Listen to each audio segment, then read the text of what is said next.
Hi, my name is Quentyn Giant, and I am a beekeeper, also known as the French Beekeeper. I have been a beekeeper for about 20 years now. I'm located in Seattle, Washington. So there's actually kind of two companies. The first one is Seattle Bee Services, so it's very geographical here in Seattle, where I somewhat teach beekeeping to people, to hobby beekeeper, and provide nuc and hive for the local area here. The other company is the French Beekeeper. That's something I'm trying to develop, the kind of curse of the beekeeper when you're trying to sell bees. It's once again very geographical and very seasonal. I can only sell bees here from mid-March until mid-June, maybe early July, and only here in Seattle. And so what I'm trying to do with that brand, the French Beekeeper, is bringing this depth into the product that we don't have. Because honey is like wine. You have terroir, you have one location where this honey is made, no others, and you have a season.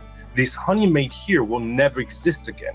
Even if the hives stay in the same location, every season is unique. Some are windier, some are hotter, some are whatever influence the bees and the nature around them will make different honey. So each honey is unique, and we don't have, or very little of it, this kind of culture around honey, and that's what I'm trying to develop. I grew up in France, around Paris. I beekeep in France, a few places in Europe where I learned more beekeeping, South America as well, and then here in the US. 99% of what we do is similar, whether you go to Mendoza in Argentina, or Malta, or Paris, or a guy here in the United States. The way we beekeep is 99% the same. The most important part that I've noticed is how flexible are people, how adaptable are they to whatever factor and things are influencing them in the area, and how quick can they respond to that. The beauty of it is that in the United States, there's so much nature, so much of this environment that is somewhat untouched, and there's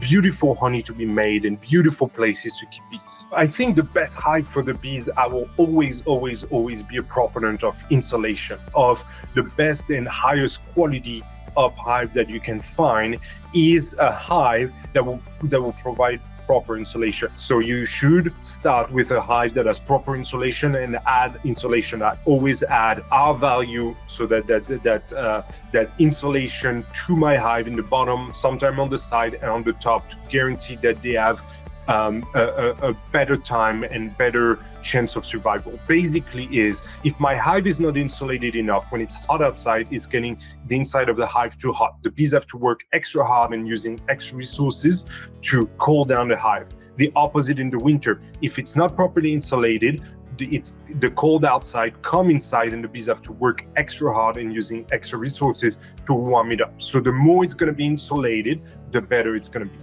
I think this industry is here to stay, but this industry needs to evolve. I think we are turning more and more towards a kind of a local economy, and we've gone from those mom and pop kind of farm, evolved to those mastodon, those mega big farm and mega big industry, and now seems like we're going more and more towards things that are more local and more simple maybe. And so I think that's where the industry is going to evolve. We're going to see less as commercial beekeeping, those massive companies that move their bees all across the country, and more local things and artisanal way of doing it. The way a hobby beekeeper can help the industry of beekeeping is staying passionate. That's the first thing, is that you talking about bees and you caring about bees, you have an influence, and I believe this influence can be very, very positive. Don't worry too much about commercial beekeepers saying that you're not helping and doing things wrong and blah, blah, blah. They're not all perfect, and they do a lot of things wrong as well, and it's easier to point the finger than look into